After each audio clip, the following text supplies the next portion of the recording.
Right back here at the Radial drill. You know, the cool thing about this for me is the Radial drill press is a machine I have some of the least experience with, and it does a lot more operations than just drilling holes. So I think it'll be kind of fun to discover some of those things, and I'll bring you along if you want to tune in, because I want to kick this thing around. Now, machines like this end up in a remote area like this because we have the hydroelectric dams and we have the huge Hanford nuclear reservation that was through the Cold War a plutonium production site, and produced the first plutonium, or some of it anyway, for the Manhattan Project. And this machine dates from that time, and as do some of the other ones. And so that's how this stuff kind of comes to being here. Now, this drill here, it's a little different than heavier models. And it's got some kind of special features.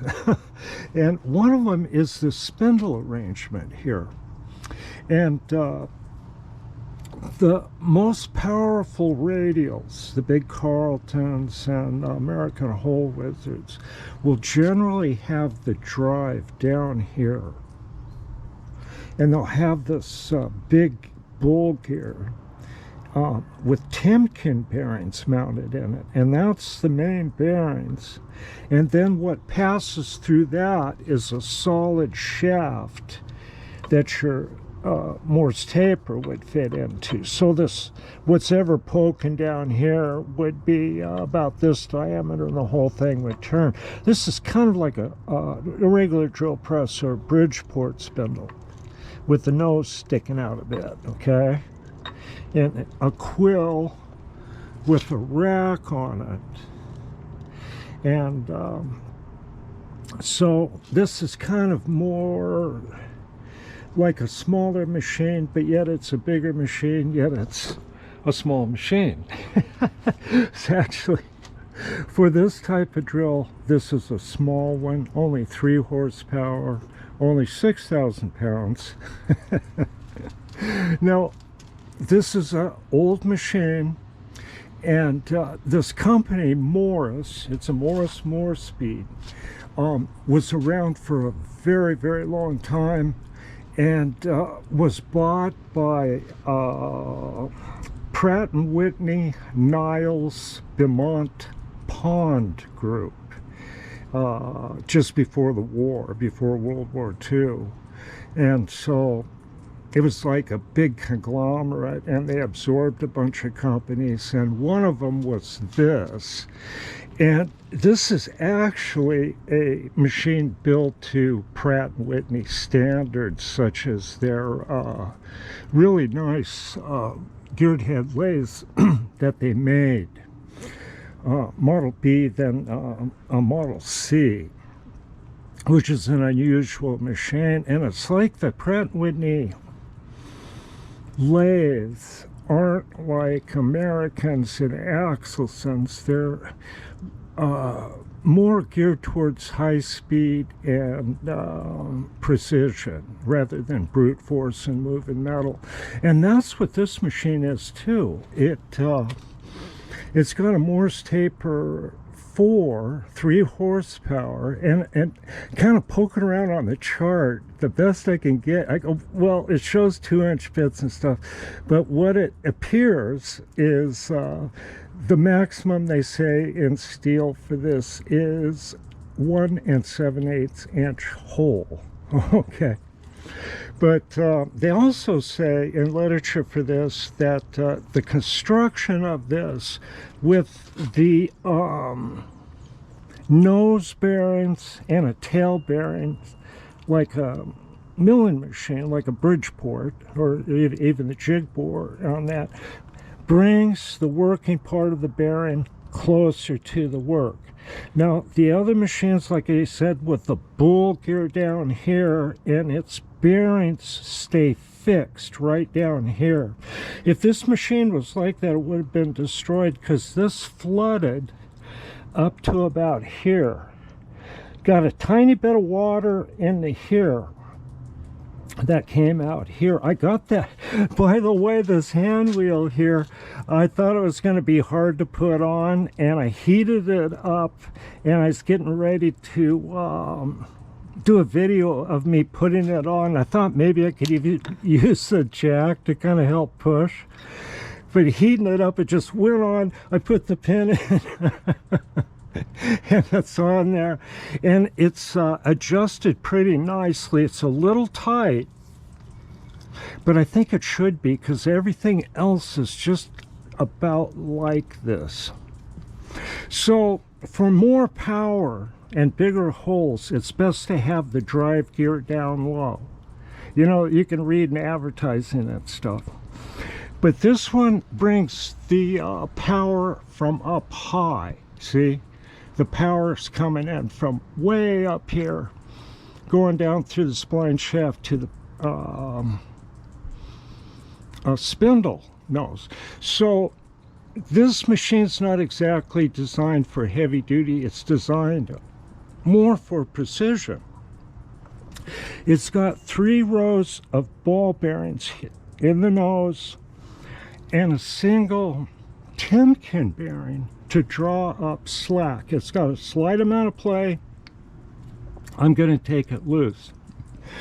But what I just discovered, I hope you might find interesting, I find machines fascinating, is this column here. Let me get back and you can see it swing. I'm just swinging it, just a little bit of hand pressure. Well, down here at the base, it's got 2 or 3 rows of ball bearings. And up here at the top, it's got a single Timken bearing. So they designed the spindle similar to the column. Okay, so to adjust this, you know, having a single Timken here, I just got to get to it. And I got the cap loose. It's not tight. Okay, but it won't screw off, so I have to block the counterweight up, support the spindle. I can do that here and get the cap off and get that bearing adjusted, scrape all this junk off, and I think I can seal it up, and would like to start the machine up and start running it. Okay, I'll be back with that.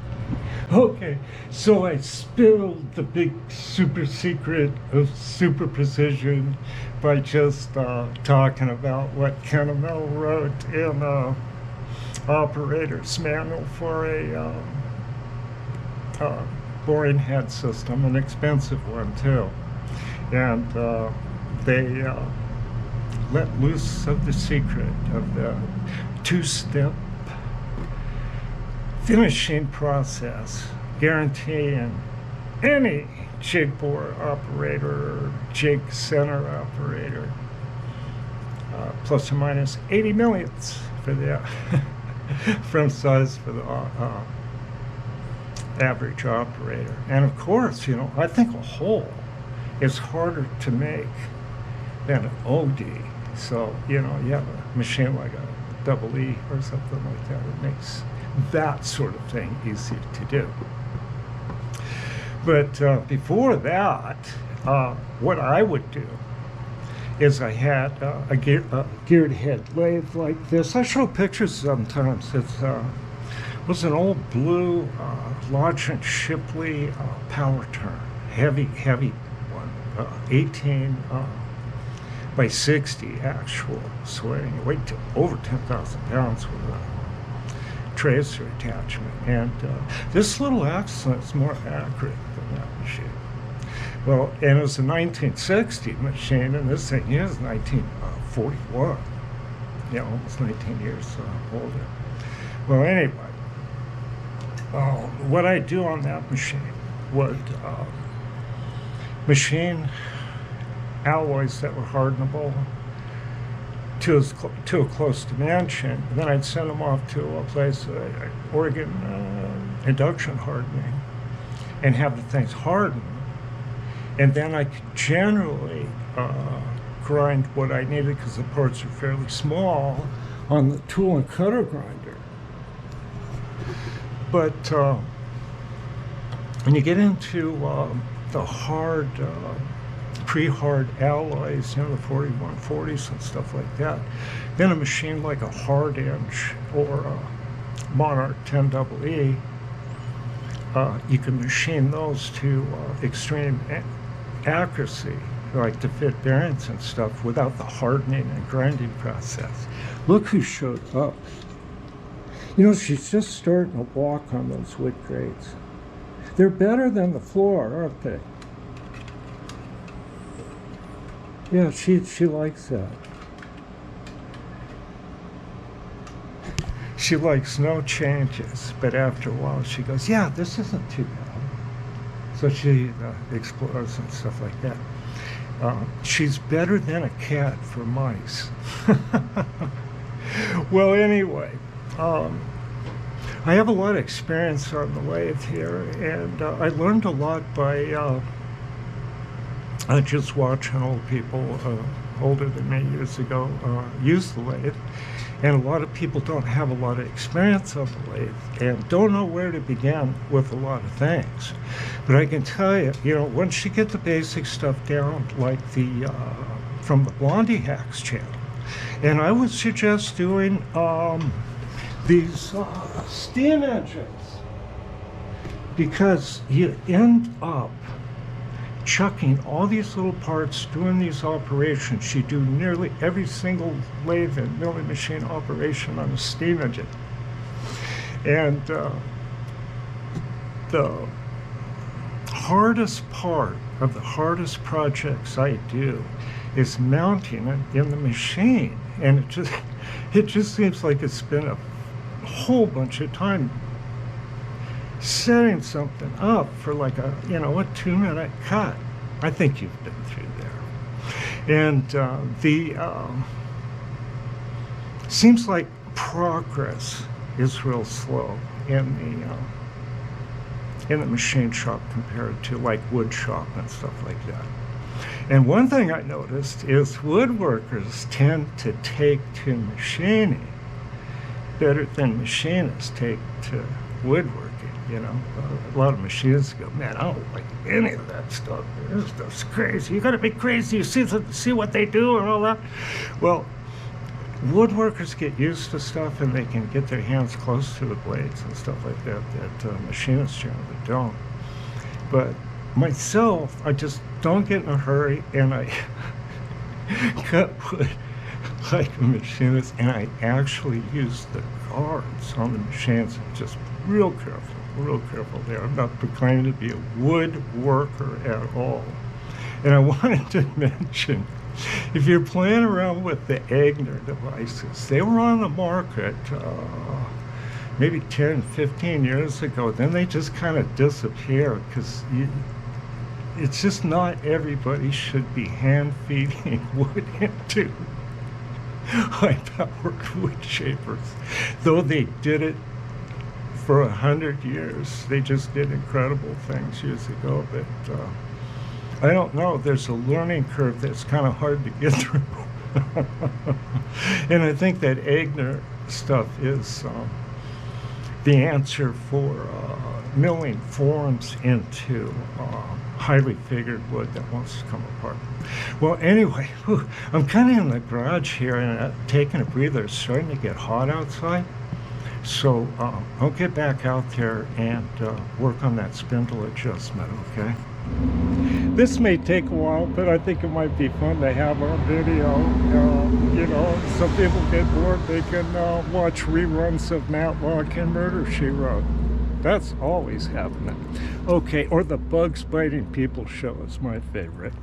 Now, just kidding, come on. No. Now, this is an old drill press, 80 years old, and up at the top we'll probably get a view of that a little bit later when I'm sealing the back.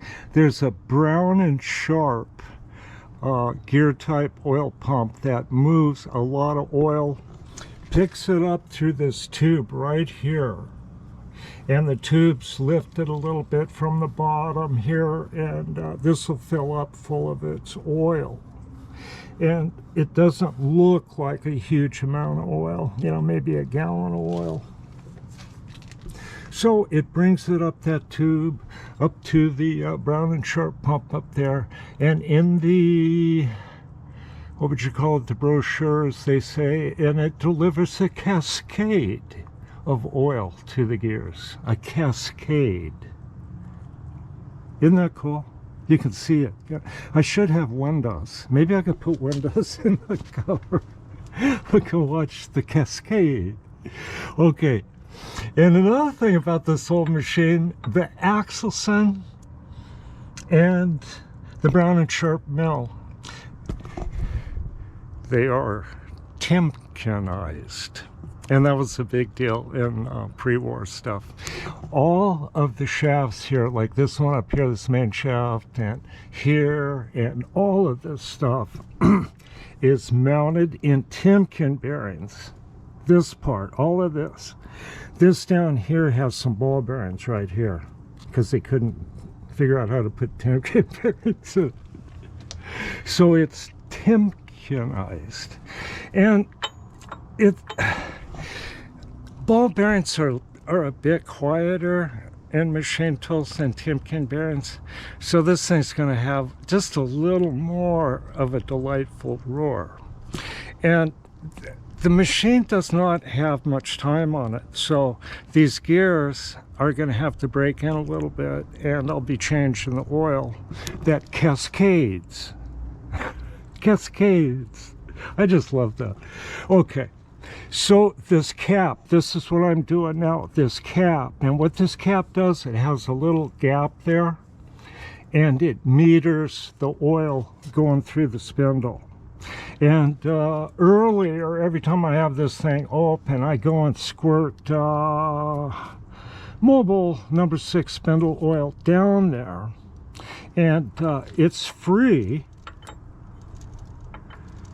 And I'm not going to put any oil on it. I just want to film oil on it, and I'm going to take off the little bit of play that it has that I think will be a little bit of a problem, and then flush it with that oil, and then put the cap back on.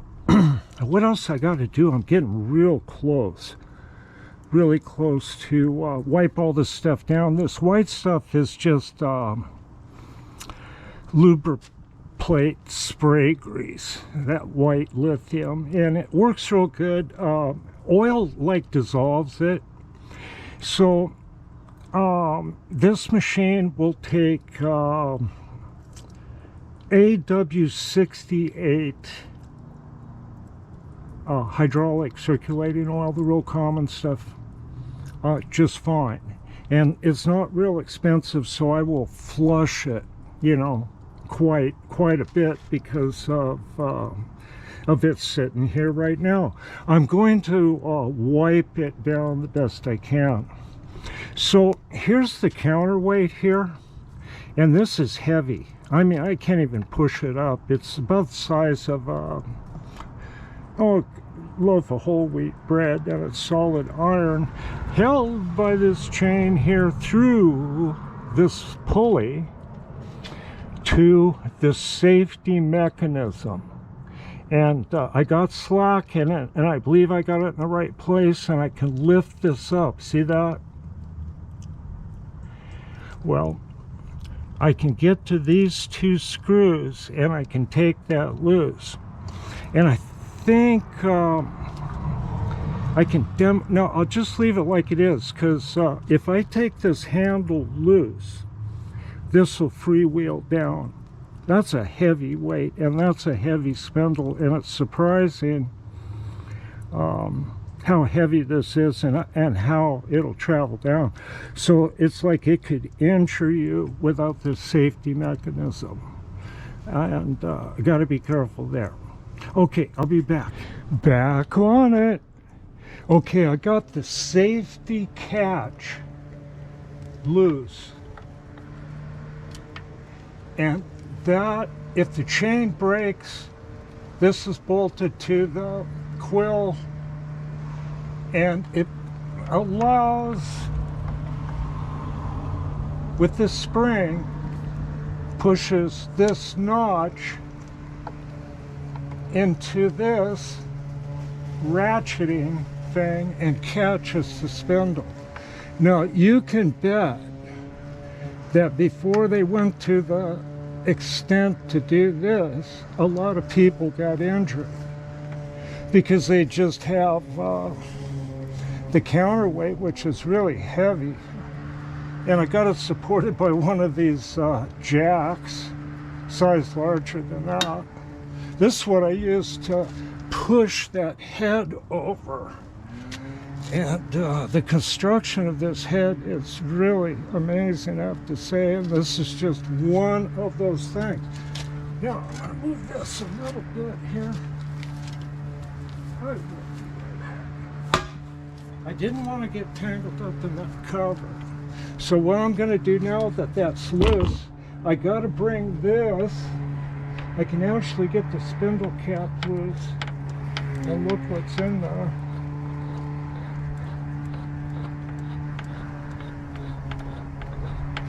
And what I need to adjust. There it is. There's the adjustment. 2 lock nuts, 10 spanner type. And I see the Timken bearing. Cone down, okay? So that just needs to be taken up just slightly. And I think to do that, to get the spanners in there, I'm going to have to lower this to that level and maybe even lower it a little bit with the jack here, this, and I can have a swing at it. So here we go. Start it going. Yeah, it's going to freewheel. It's a lot of weight.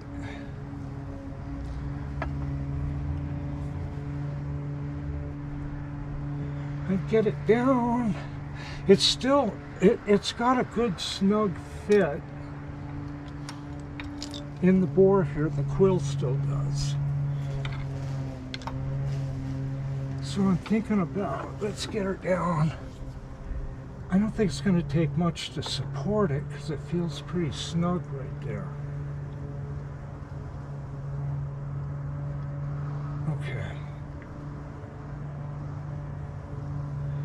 Probably have to make some adjustments, but I'll get the camera up where you can see what I'm doing. And it's still recording. This might have to be in a couple of parts.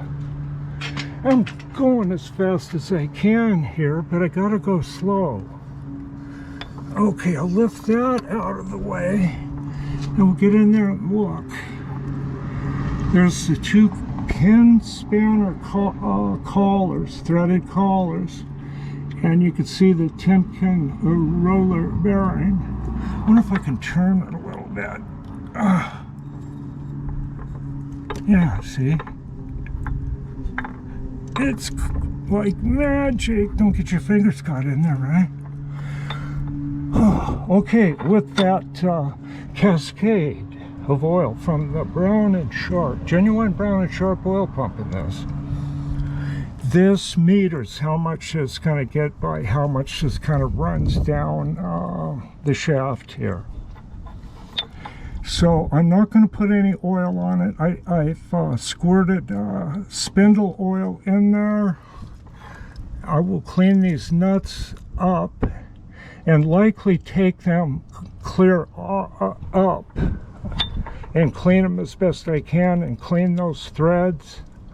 And I'll just see. Maybe I'll just give it a little twist, and if it moves easy, that'll be good. But a lot of times this stuff sticks. So that's another story. We'll be back for final adjustment.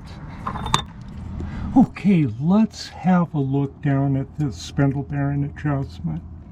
Now, one of the problems on old machines, you can find at times specified torque for collars like this, but the problem is old, caked on oil, age, and all that.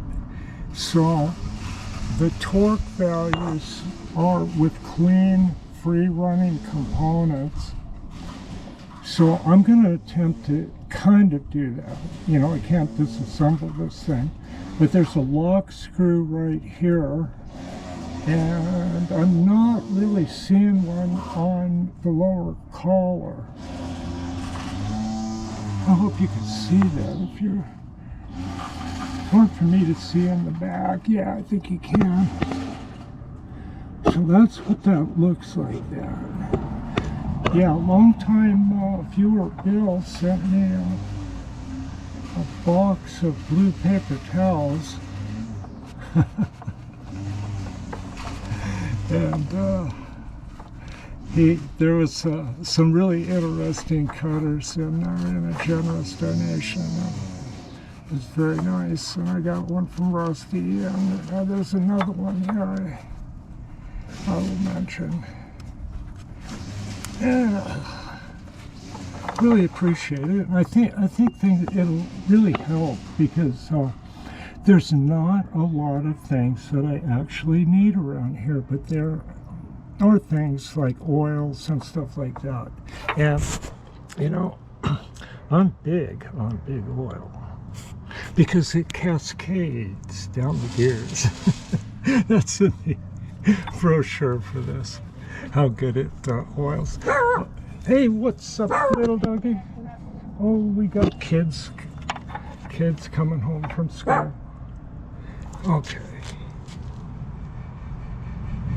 So I think I got everything in a good spot. I'll kind of wire this up and kind of check it out.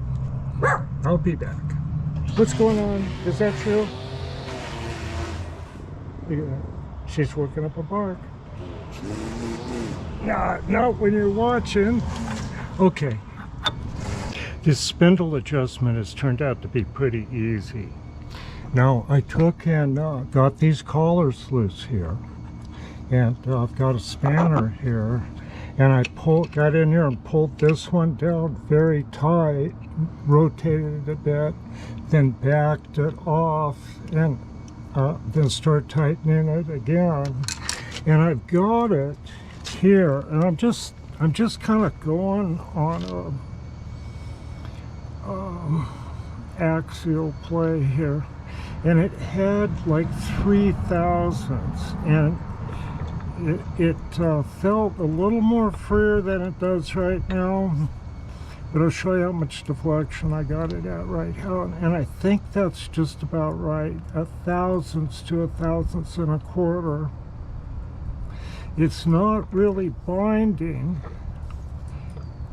but it's not as free as it was either. I don't know if I should give it a little bit more, but I'm thinking that it'll be okay to run it like this and run the machine in slow, just to be sure. I got something oh, my little cap up there dropped down. Okay, yeah, I think that's about right. Okay, I'm gonna snug that down and call it good. Okay, this spindle adjustment is done, and it seems fine. And I'll get that cap screwed on, the safety chain reattached, but I'm going to crank the spindle up and I'll clean the housing, just scrub this housing as best I can, then clean the entire inside of this out.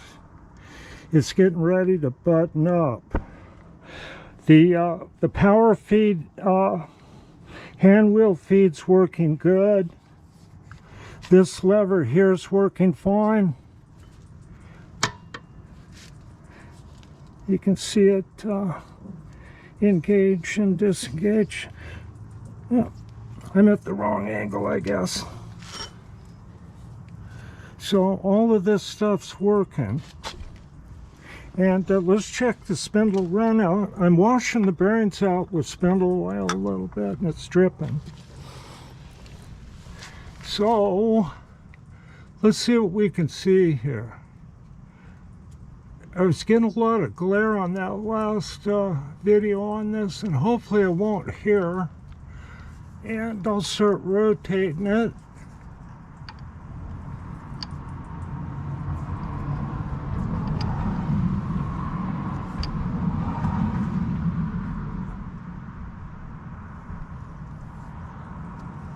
Less than 1/1000th run out. You just can't complain about that. But this is a precision machine, and before I was running into about 3/1000ths, but it just needed to be tightened up a little bit. Okay, thanks for tuning in, and I will be back tomorrow.